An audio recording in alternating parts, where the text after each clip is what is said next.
Et puis, on enchaîne avec notre prochain segment où on accueille notre chroniqueur philosophique, Michel Binette, que je suis toujours heureux de retrouver.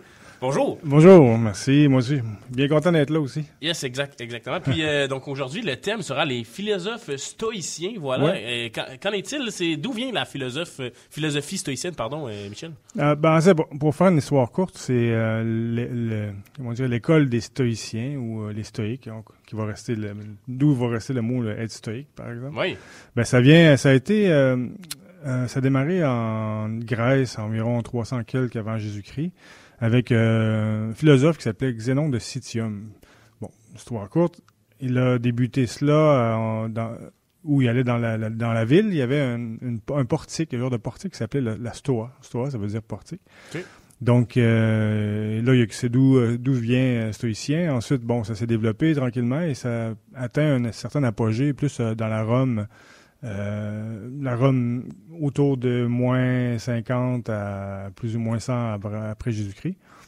Donc, et on connaît des grands philosophes, et c'est donc un peu de là que ça vient. On a connu beaucoup de cette philosophie-là par divers moyens, mais c'est ce qui... c'est de là d'où ça vient. De là d'où ça vient, puis c'est intéressant le lien qu'on peut faire avec le mot stoïque, entre autres. Mm-hmm. Quel était le contexte social et politique de l'époque dont tu nous parlais? C'était quelques centaines d'années avant l'an 0, c'est ça? Oui, exactement, en 300 avant Jésus-Christ, en Grèce. Et la philosophie stoïcienne est bien très pratique, très appliquée, très simple, très morale, je dirais. Parce que c'est né dans une espèce d'époque où la Grèce était sur son déclin. La Grèce classique, on n'est plus à l'époque de Périclès, c'est plus ou moins 500 avant Jésus-Christ. Donc, les choses sont en décadence, dans le sens où la Grèce ou Athènes n'est plus aussi prestigieuse qu'elle était, bien qu'elle va rester au niveau de ses enseignements et de sa transmission des connaissances et tout, de l'art et tout. Mais et ça va se développer en Rome, Rome qui on connaît le contexte, qui eu le plus grand empire de l'époque était romain, et ça va se développer beaucoup dans ce moment-là qui n'est pas un moment culturel, comment je dirais, qui est un moment quand même complexe par le contexte de l'époque où il y avait des centaines de différentes peuples qui vivaient et cohabitaient. Il y avait beaucoup de conflits, on sait, sur les frontières, beaucoup de ce qu'on appelait les barbares. Les barbares, c'est plus les gens qui étaient à l'extérieur, les non-civilisés, qu'ils les appelaient. Est-ce qu'on était à l'époque des fameuses croisades aussi? Non, croisades, ça va venir... C'était bien avant, là. Croisades, ça va venir plus en 700-800. OK, c'était plus tard. OK, parfait. Donc, mais la Rome ancienne s'est développée dans un contexte où il était en constant conflit, en fait.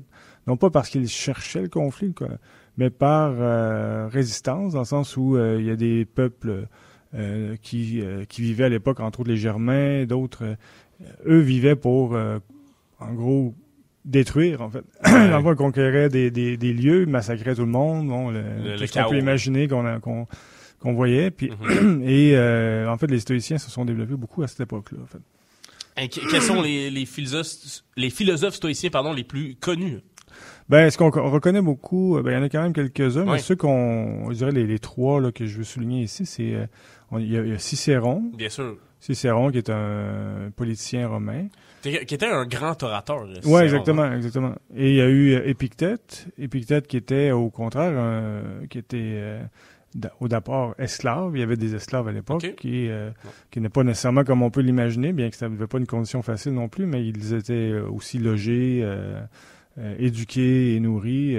Donc Épictète va évidemment s'affranchir. Plutôt, il y avait cette notion de l'affranchissement qui existait. Là, ouais. Donc il va être libéré, il va devenir vraiment philosophe à temps plein, si on peut dire. Mm-hmm. Et il y a eu Marc Aurèle qui au contraire était l'empereur Marc Aurèle. Donc on voit qu'on passe de l'esclave à l'empereur. Donc c'était une philosophie vraiment pour tous, en fait, accessible à tous. Il y a aussi, tu me diras si je me trompe, mais est-ce que Épicure faisait partie de ces philosophes stoïciens? Épicure, c'était une autre école qui va donner l'école des épicuriens, en fait. Ouais. Qui se rejoignent. En fait, toutes les philosophies se rejoignent. C'est juste qu'ils vont axer plus mettre l'emphase sur une chose, en particulier de l'autre. Mais tous vont, avoir un peu la même racine, la même source. Souvent, vient de Platon et Socrate, et bien d'autres vont développer leurs propres écoles de philosophie, en fait. La philosophie épicurienne, j'en ai parlé parce que justement, c'est une qui m'intéresse, là, de se concentrer sur les petits plaisirs quotidiens ou d'espacer le plaisir. C'est à peu près ça, je me rappelle bien, la philosophie épicurienne. Ben, ils vont axer sur ce qui procure de la joie, mais au niveau de l'âme, en fait. C'est juste qu'on peut l'interpréter aujourd'hui, ben, il faut s'amuser, se faire plaisir. Mm-hmm. Évidemment, c'est pas, si on se remet dans le contexte, c'est pas ça. C'est ce qui fait, comment je dirais, qui amène de la joie à l'âme, c'est l'enthousiasme, entheos, hein, le Dieu en soi, qui amène à la croissance, au développement de soi, au développement intérieur, en fait. Puis si on revient donc aux philosophes stoïciens, qu'est-ce qui les caractérise le plus, là? Tu nous as parlé de Cicéron et d'autres. Hein? Ben, c'est ça. Ce qu'ils vont laisser comme écrit, on pourrait leur trace, c'est quelque chose de très concret, très appliqué et très applicable dans le quotidien, en fait, dans la vie quotidienne. Cicéron va nous parler, par exemple, de la brièveté de la vie. J'ai un livre à lire qui va nous dire, par exemple, que la vie, souvent quand on arrive à un certain âge, on arrive plus vieux, on se dit, il me semble que la vie a passé vite. Mais lui, il va dire, non, c'est pas qu'elle passe vite, c'est on a perdu beaucoup de temps, en fait. Donc, c'est assez direct et dans le sens, ça veut dire qu'est-ce qu'on fait de notre temps, qu'est-ce qu'on fait de notre vie. Souvent, on se distrait, on fait des choses qui ont plus ou moins de valeur, même à notre propre regard, et on perd beaucoup de temps pour vraiment se concentrer sur ce qui est pour eux l'important, c'est-à-dire l'âme, c'est-à-dire le développement de l'âme, donc l'application de la vertu et du bien vivre, en fait, comme être humain. Je pense que j'ai pensé à ça pendant que tu le disais. Passer du temps puis scroller, comme on dit, sur les réseaux sociaux, ça doit être considéré là, par les messieurs stoïciens comme étant perdre son temps. En fait. Ouais, c'est ça. C'est sûr que c'est à nous-mêmes, parce que la philosophie nous amène à nous-mêmes, c'est-à-dire qu'est-ce que comme moi-même, selon mes propres critères, je le vois. Souvent, on va le savoir, on va le reconnaître. Ben oui, je perds beaucoup de temps. Ça veut pas dire qu'on peut pas y aller voir quelques minutes qu'est-ce qui se passe. Ça peut être un outil pour le travail aussi. Là. Ça peut être savoir aussi ce qui se passe, parce qu'il y a beaucoup de nouvelles qui se passent sur ça, et voir un peu dans la culture ambiante, s'imprégner, il faut être là aussi, il faut être dans le monde. Et se tenir au courant de la vie de ce qui se passe, exact. Tes amis, tes connaissances. Ouais. Exact, puis être un peu dans le trend, en guillemets, sans se perdre dedans, dans le sens. Mais c'est sûr qu'il y a un certain seuil qui, peut-être, pourrait ne pas être dépassé. Là, ça suffit, j'ai fait le tour, je vais faire autre chose. Je vais lire, je vais aller faire du sport, peu importe à quoi on veut se dédier. Mais c'est sûr qu'on peut perdre beaucoup de temps parce que toutes ces petites minutes-là qui s'additionnent, imaginons, par exemple, c'est ce qu'il nous dirait probablement, imaginons qu'on additionne ce temps-là, qu'est-ce qu'on peut développer? Si je vais apprendre la musique, toutes les 15 minutes, une demi-heure que je perds sur les réseaux sociaux, mais peut-être que si je prenais 15 minutes par jour, une demi-heure pour pratiquer un instrument de musique, je serais musicien. Donc, tu vois, c'est un peu à nous à faire cet examen, je dirais. Ouais, mais j'ai essayé pour le hockey, ça n'a pas tellement marché. Je ne suis pas joueur professionnel. C'est sûr que... Non, je comprends, il y a des distinctions. Mais quand même, j'aurais pu développer ce talent en étant moins sur les réseaux sociaux encore plus. Voilà. Maintenant, si on revient à nos moutons, as-tu quelques exemples de citations de ces philosophes-là que tu nous nommais plus tôt? Ouais. C'est ça, je l'ai apporté quelques-unes, mais je vais en lire 2-3 qui sont très simples. On voit, les gens vont pas le voir, mais ils vont l'entendre, que c'est une phrase, 2 phrases, et qu'on a sûrement déjà vu à quelque part.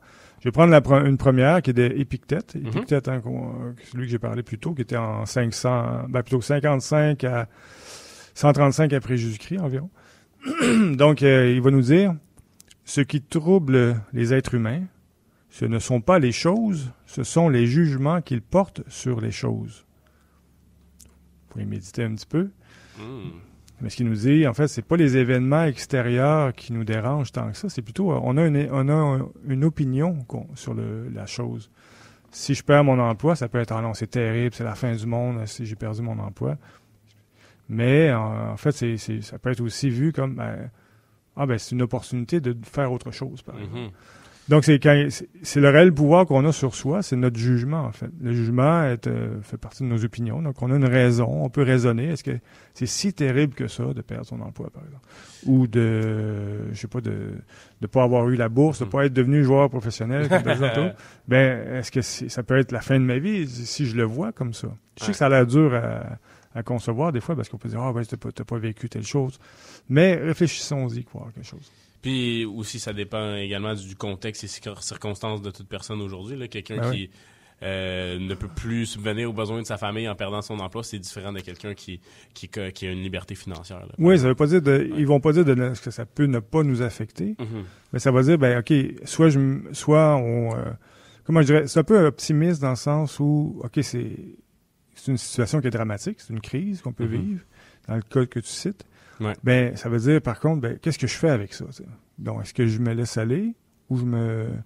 Et encore une fois, c'est facile à dire, je suis pas en train de dire que c'est facile, mais c'est là notre chemin comme être humain. Est-ce que je me laisse aller aux événements ou est-ce que je me redresse et je me dis, qu'est-ce que je fais avec ça? Ça veut pas dire que ça va être facile, mais déjà, d'ouvrir cette porte, ça veut dire que j'ouvre la porte à une solution, à une opportunité peut-être. Et donc, je suis pas obligé de le faire seul. Je vais demander de l'aide aux autres. Dire, je vais voir la famille, les amis pour leur demander des idées, pour s'appuyer ou des connaissances. Parce que si on laisse fermer, dire, non, c'est terrible, il n'y a pas de place pour une nouvelle idée. Donc, de juste dire, OK, qu'est-ce que je vais faire avec ça? Et là, il y a quelque chose qui se passe mystérieusement qui va se passer en nous. C'est-à-dire, il y a des idées qui peuvent arriver. Parce qu'on a laissé, par la volonté, la place à de nouvelles idées. Donc, c'est un peu ce qu'ils nous disent. On a un pouvoir sur soi. On a un pouvoir sur notre vie, en gros. C'est ça, tu nous parles donc de faire le choix entre la résilience, la débrouillardise ou le désespoir. Puis par exemple. Ouais, c'est ça. Encore une fois, je ne veux pas banaliser aucune situation. Il y a des cas vraiment difficiles. La guerre éclate ici, comme les gens en Ukraine ou en Palestine. C'est sûr que c'est pas si facile que ça de faire face à ça. Mais dans 99% des cas de notre vie, je dirais 95%, il y a des choses sur lesquelles on a un pouvoir. On peut changer quelque chose. On peut ouvrir la porte à quelque chose. On contrôle une partie de ce qui nous arrive. Allons-y avec une autre citation. Pourquoi pas? J'aime ça. Oui. Ici, un petit peu, j'avais... Marc Aurèle, qui est l'empereur Marc Aurèle. Il nous dit « Fais chacun de tes actes comme si c'était le dernier de ta vie. » Très court, encore une fois. Très court. Mais qu'est-ce que ça nous dit, en fait?